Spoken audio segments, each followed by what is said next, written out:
faisait sa mauviette, fallait l'aider. Des cris incontrôlables retentissent soudain aux urgences. Qui aurait pu imaginer qu'une ampoule était coincée dans la bouche du patient? La situation délicate à laquelle le personnel médical doit faire face dépasse largement la difficulté des urgences habituelles. Je suis à peine sorti prendre l'air une minute pour être un peu tranquille et voilà ce que je trouve à mon retour. Le médecin à côté, submergé par ses émotions refoulées, ne pense qu'à fuir. Le sentiment de déchirement accumulé en lui ne cesse de fermenter. Ses émotions personnelles et l'urgence devant lui forment un conflit impossible à résoudre. On est censé lui prouver qu'on peut être complètement indépendant.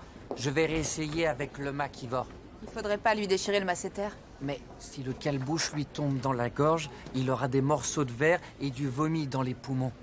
Et si je l'endormais, je pourrais alors lui disloquer la mâchoire en tout dernier recours. Tu disloqueras rien du tout sans prévenir Lim. Les muscles du visage sont visiblement tendus de façon anormale. Le protocole de sédation standard a déjà été appliqué, mais cette méthode d'urgence courante échoue complètement cette fois. Toutes les procédures de base ont échoué. Le médecin se retrouve dans une impasse totale. La douleur intense décrite par l'enfant ne cesse de s'intensifier. Des cas de blessures similaires sont sous leurs yeux. Cela annonce-t-il que ce sauvetage reproduira les scènes dangereuses du passé? Il sort l'équipement de secours pour une deuxième tentative. Si ces deux substances mortelles pénètrent dans les voies respiratoires, l'enfant subira des dommages irréversibles. Les paroles rassurantes continuent d'être prononcées, mais le corps de l'enfant montre quand même des réactions de stress incontrôlables. Tout le monde place tous ses espoirs sur la coopération de l'enfant. Le compte à rebours commence. Chaque seconde réduit la fenêtre d'intervention. En seulement 3 secondes, la peur brise à nouveau complètement les défenses psychologiques de l'enfant. Les conditions minimales pour l'intervention sont difficilement atteintes. Cette poche chirurgicale te protège. Elle résiste même au plus gros bistouri. Allez, tu vas y arriver. À 3.